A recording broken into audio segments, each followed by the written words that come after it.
성경 말씀 읽고 우리 홍현수 권사님 강단에 나오셔서 이렇게 또 정인의 삶을 정언하는 시간을 갖도록 하겠습니다. 우리 성경 말씀은 요한복음 20장 11절로 14절 말씀입니다. 요한복음 20장 11절로 14절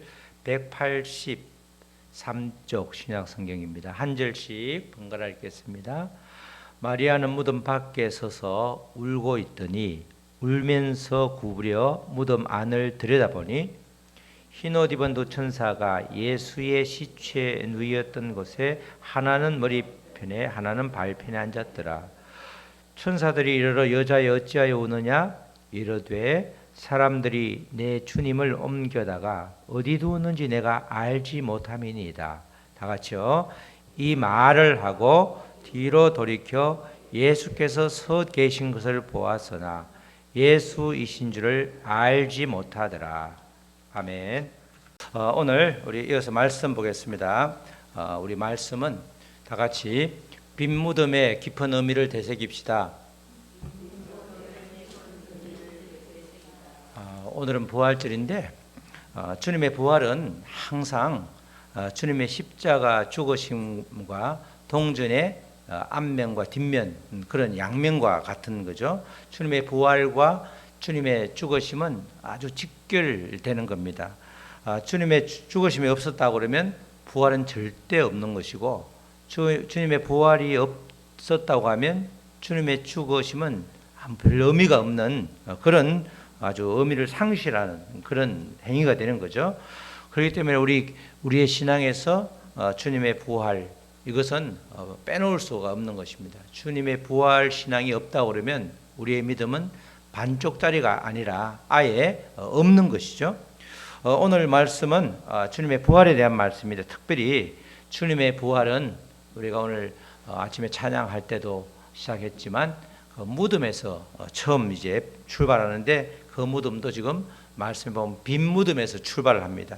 우리 요한복음 20장 1절로 2절 말씀을 보면 안식 후 첫날 일찍이 아직 어두울 때에 예수님께서 돌아가시고 3일째 되는 날이죠.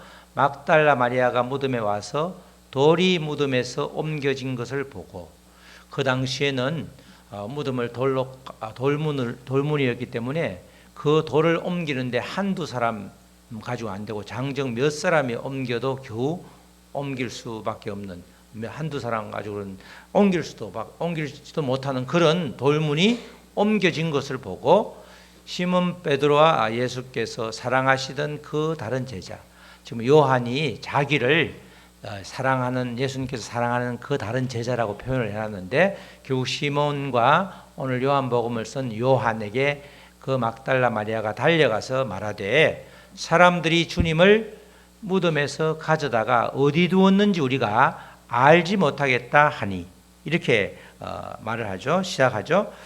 지금으로 말하면 이렇게 주일 새벽에 막달라 마리아가 예수님의 무덤을 찾아갔는데 무덤이 열려 있었고 아무것도 없었다는 거죠.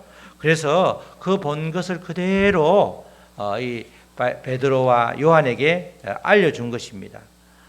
도무지 막달라 마리아 생각에는 이해가 될 수 없는 도대체 예수님의 시신이 어디로 사라졌는지 누가 옮겼는지 아주 알 수가 없었기 때문에 당황한 나머지 그렇게 달려가서 말했을 때에 그렇게 그 다음에 이어서 베드로와 요한도 와서 보니까 정말 무덤에 아무것도 없었죠. 그리고 난 다음에 이제 베드로와 요한은 다시 돌아가고 진짜 없네 주님의 부활은 생각도 못하고 돌아가고 다시 이제 마리아가 지금 무덤 앞에서 울고 있죠. 그 장면이 이제 우리가 읽었던 20장 11절 말씀이죠. 마리아는 무덤 밖에 서서 울고 있더니 울고 있었죠. 그래서 이제 구부려서 무덤 안을 들여다보는데 여전히 빈 무덤을 보면서 마음이 무너져 내린 그런 마리아를 볼 수가 있습니다. 눈앞에 펼쳐진 상황에 놀라기도 했고 도대체 이해가 안 되는 그 무덤을 아주 직면하면서 무덤만을 주목하니까 도저히 이해가 되지 않고 슬프기만 하고 그래서 이 일을 어떡하나 혼자서 눈물 흘리는 그런 모습을 볼 수가 있습니다. 빈 무덤 너머에 있는 것을 보지 못하면 누구나가 다 이럴 수 있죠. 빈 무덤이라고 하는 현상에 주목하면 오히려 빈 무덤에 파묻힐 수밖에 없는, 빈 무덤이 무엇을 의미하는지 모르면 우리가 그 무덤에만 주목하면 내가 무덤에 들어가서 갇히게 되는 그런 어이없는 일이 벌어진다는 것입니다.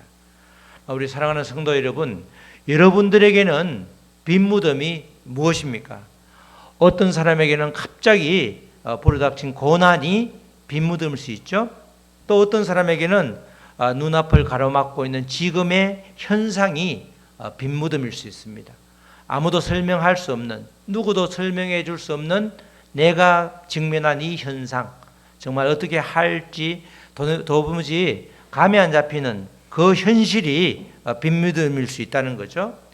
그러니까 이 땅을 살고 있는, 이 땅에 발을 딛고 있는 우리 모두에게는 누구에게나 빈 무덤이 있다는 것입니다.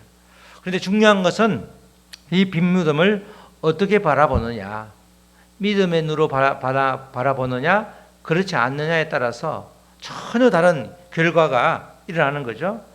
빈 무덤은 슬퍼할 것이 아니라 오히려 앞으로 기쁨을 줄 수 있는 그런 존재인데, 우리가 참된 의미를 모르니까 그냥 무덤에 갇히는, 주님이 허락하신 것은 정말 주님을 깊이 알기를 원하고 주님을 만나기를 원하는데 오히려 그것이 걸림돌이 되어서 넘어지는 경우가 다반사라는 겁니다. 그렇게 지금 무덤 밖에서 그런 빈 무덤에 주목하면서 거기에 집착하면서 그것만 바라보면서 울고 있던 마리아에게 기이한 풍경이 눈앞에서 펼쳐지고 있죠.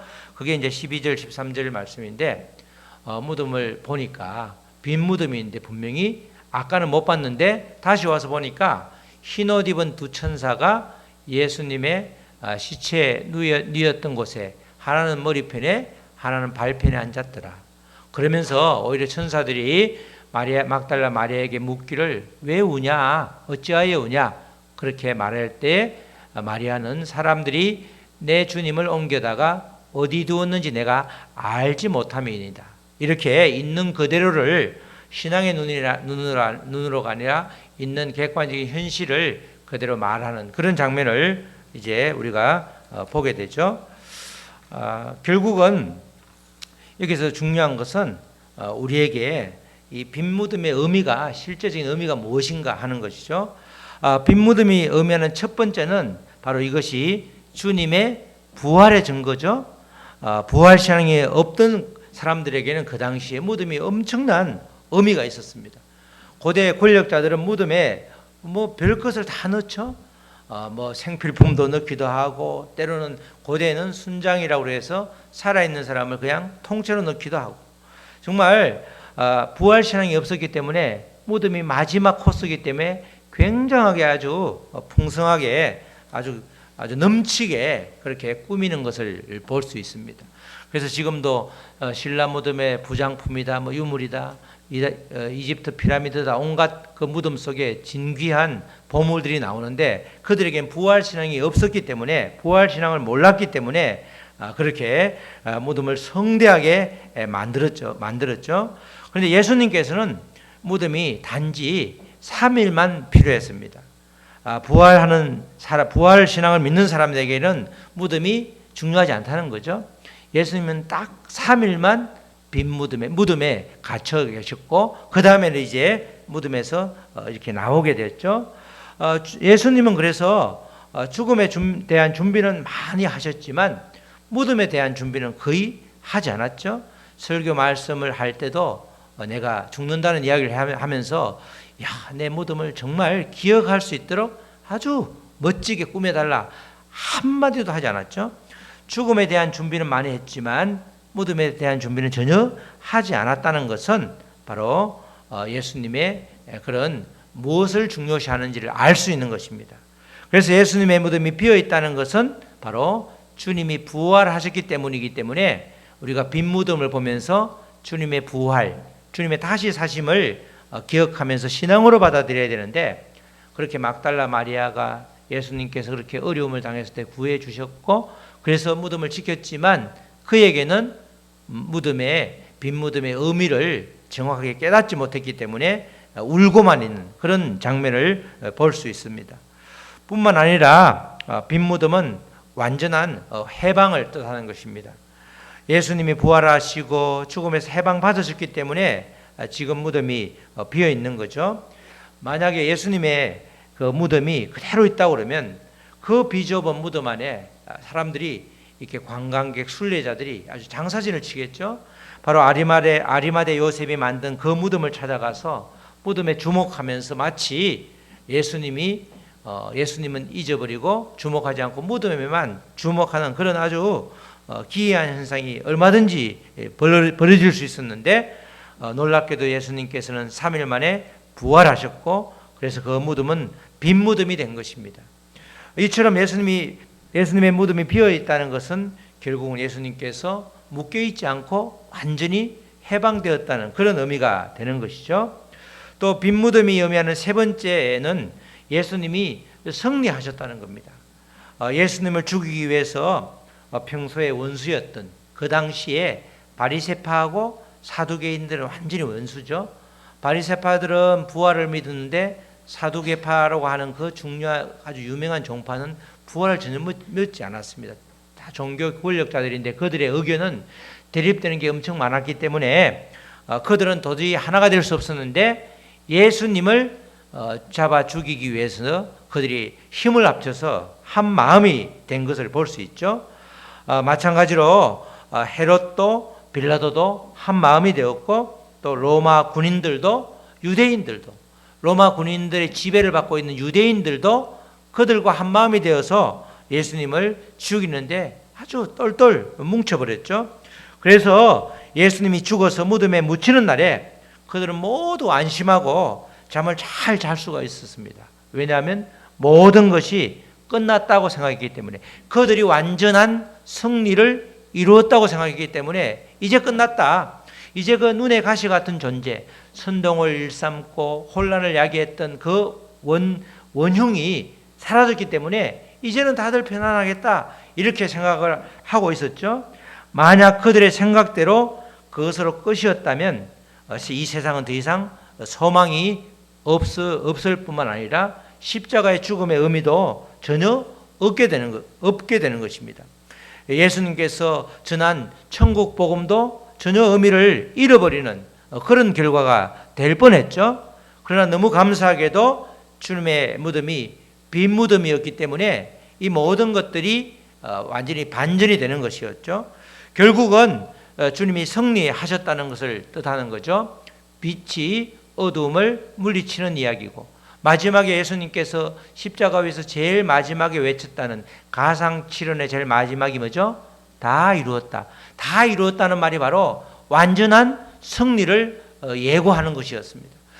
이 예수님을 잡아 죽인 사람들은 그 전부 다 똘똘 뭉쳐서 한마음이 되어 죽였지만, 그들은 완전한 승리에 도취되어 있을 때 오히려 3일 후에 예수님께서 빈 무덤을 만들어 놓으시고 부활하심으로 오히려 예수님께서 완전히 승리하셨던, 다 이루었다는, 마귀와 사탄의 지배에서 완전히 우리를 벗어나게 만드는 그런 완전한 승리를 선포하셨던 것이죠. 예수님께서 이렇게 다 이루었다는 그 말씀이 바로 빈 무덤하고 연결되는 그런 의미가 되죠. 마리아가 주님의 부활을 전혀 눈치 못 채고 빈 무덤만을 보고 있었을 때 주님은 사실은 마리아 뒤에 계셨죠. 우리 요한복음 20장 14절 보면 이 말을 하고 뒤로 돌이켜 예수께서 서 계신 것을 보았으나, 예수님이 뒤에 어둑하니 서 있는데 실제로 영적인 눈이 열리지 않으니까 예수님인 줄을 알지 못하더라. 우리가 이럴 때가 많죠. 우리가 가장 어려울 때, 빈 무덤이라고 하는 정말 고난, 우리가 겪고 있는, 어떻게 이 상황을 해칠까, 이렇게 아주 노심초사하고 있을 때, 그때도 예수님은 항상 뒤에 계시고, 그래서 나의 등 뒤에 계신 복음성가가 있잖아요. 나와 함께 계셨는데 우리가 함께 계신 예수님을 전혀 알지 못했다는 거죠. 예수님은 그 자리에 계셨는데 어디에 계시냐, 예수님이 도대체 없는 것 같은데 그런 마음이 들 때도 예수님은 내 뒤에서 우리를 지켜봐 주시고 보호해 주셨다는 것이죠. 그렇게 문제는 그분이 주님임을 알지 못했다는 거죠. 마리아가 주님임을 알지 못했기 때문에 이 빈무덤의 의미를 완전히 깨닫지 못하고 있었죠. 늘 주님은 우리 가까이에 계시다는 것. 그렇지만 우리가 전혀 주님을 알지 못하고 애써 무시하고 알려고 하지 않으니까 그 주님은 뒤에서 지켜주시지만 우리가 깨닫기를 바라고 인내하고 계시는 것이죠. 우리 사랑하는 성도 여러분, 주님의 빈무덤은 부활을 의미하기 때문에 우리에게는 축복이고 복음인 것입니다. 지금도 여전히 어둡고 깜깜한 무덤 안에 갇힌 사람들을 꺼내야 하는 것이 이제 우리의 사명이죠. 우리가 빈무덤에 갇혀 있는 사람이 아직도 많이 있습니다. 현장에 또는 우리의 현황에 지금 내가 맞닥뜨리고 있는 현실에 붙잡혀 가지고 믿음의 눈으로 뛰어넘지 못해서 여전히 그 제걸음을 하는, 나아가지 못하는 그런 인생들이 참으로 많기 때문에 정말 전혀 주님을 모르는 사람들 뿐만 아니라 그렇게 제자리 걸음을 하는 사람들, 성도들에게도 우리가 다가가서 그렇게 복음을 잘 전하고 위로를 해줘야 되는 거죠. 부활신앙은 그래서 우리에게 엄청난 소망이 되는 겁니다. 부활에 대한 고백이 없다고 그러면 우리의 죽음의 문제는 절대로 극복할 수 없는 문제이고, 우리는 죽음의 그 무거운 짐에 짓눌려서 지금도 이렇게 눈을 뜨고 있지만 또 다시 불안이 엄습할 때 무너지는 그런 상황이 벌어진다는 겁니다. 부활신앙은 예수님이 죽으셔야지 부활이 되었듯이 우리의 자의 죽음이 전제돼야 되는 거죠. 우리의 옛사람을 십자가에 못 박는 일이 먼저 있어야 되는 겁니다. 그 당시 2000년 전에 예수님께서 십자가에 못 박혀 죽으셨지만 우리 갈라디아서 2장 20절에 보면 그때 이미 우리도 주님과 함께 못 박혔기 때문에 이제는 우리의 우리의 자아의 죽음이 없다고 그러면, 자아의 죽음을 통과하지 못하면 여전히 우리는 부활을 맛보지 못하는 거죠. 옛사람의 잔재에서, 옛사람의 묶임에서, 빈무덤에서 지금도 갇혀서 나를 꺼내달라고 그렇게 외치고 있는 그런 무의미한 행동을 하고 있는 것입니다. 여전히 죽지 않도록 우리를 조종하는 그 원수의 숨통을 주님의 부활신앙으로 이제는 끊어내야 하는 것입니다. 주님의 부활하심으로 마귀 사탄의 전유물인 사망의 권세가 완전히 깨진 것이죠. 우리가 완전히 승리하였기 때문에 주님의 부활은 우리에게 엄청난 자유함을 주는 것입니다. 주님의 부활하심으로 이제는 우리가 사망 권세를 이길 수 있는 그렇게 길이 완전하게 열렸고, 마귀 사탄의 지배에서 벗어날 수 있는, 진리 안에서 자유로울 수 있는 그런 존재가 된 것입니다. 주님의 부활하심으로 우리는 이제 최후 승리자가 된 것입니다. 다시 한번 부활절을 맞이해서 주님의 빈무덤에 참된 의미를 되새기고 나아가 주님의 부활신앙으로 철저히 무장함으로써 정말 허락하신 삶의 자리에서 늘 기쁨과 소망이 되시기를 주님의 이름으로 축복합니다. 아멘. 우리 다 같이 말씀 붙들고 잠시 기도하고 성찬 예식을 하겠습니다. 우리 빈무덤에 깊은 의미를 되새기는 시간이 되시기를 축복합니다. 정말 우리가 빈무덤을 보고 누구나가 다 정말 슬픔만 쌓이고 그 빈무덤 너머에 있는 주님의 부활을 보지 못한다고 그러면 우리가 다 한 걸음도 나아가지 못하는 신앙의 정체기를 맞게 되는 것입니다. 하나님, 정말 빈무덤을 통해서 주님의 부활하심과 또 완전히 진리 안에서 자유함, 완전한 해방과 그리고 참 승리를 아버지 맛보게 하셨습니다. 우리가 부활을 통해서, 주님의 부활을 통해서 우리도 그 똑같은 그런 아버지 의미를 되새기면서 완전한 자유자, 완전한 승리자가 되는 우리가 될 수 있도록 도와주시옵소서. 우리 다 같이 기도하십니다. 하나님 아버지 감사합니다. 주님의 아버지 빈무덤이 정말 아버지 그 자체로서는 슬픔의 아버지 그런 대상일 텐데 아버지, 그러나 주님께서 3일만 딱 무덤에 갇히고 아버지 부활하심으로 빈 무덤을 만들어 놓으셔서 정말 우리에게 아버지 크나큰 아버지 책임을 마음에 아버지 그런 결단을 하게 하시니 감사합니다. 주님의 빈무덤은 우리에게는 완전한 부활의 신앙으로 다가오신 주님을 알게 하셨고, 또 아버지 주님의 아버지 완전한 해방을 통해서 아버지 묶임이 빈무덤에 묶여 있는 것이 아니라 해방을 통해서 우리가 진리 안에서 자유케 하여 주셨고, 뿐만 아니라 나아가서 정말 마귀 사탄의 완전한 승리자가 되셨음을, 그들이 그토록 예수님의 죽음으로 모든 것이 끝날 줄 알았는데 오히려 부활하심으로 그들의 흐를 찌르는 원수 마귀의 사망 권세를 완전히 아버지 박살내는 그런 엄청난 사건이었습니다. 우리도 주님께 의지하여 예수 그리스도의 이름을 의지해서 이 모든 것들을 아버지 누릴 수 있도록 주여 도와주시옵소서. 하나님 아버지 감사합니다. 예수 그리스도의 부활로 인하여 우리는 완전한 죄에서 해방을 맞이하게 되었고, 또 아버지 부활로 인해서 정말 참 소망을 갖게 되었으며, 또 아버지 마귀 사탄의 권세에 아버지 죽음의 공포에서 아버지 완전히 승리한 승리자가 되었습니다. 감사합니다. 주님의 부활을 날마다 기억하면서 허락된 삶의 자리에서 참 기쁨과 참 소망이 샘솟는 귀한 날들로 주님 이끌어 주시옵소서. 감사하며 예수님의 이름으로 기도드렸습니다. 아멘.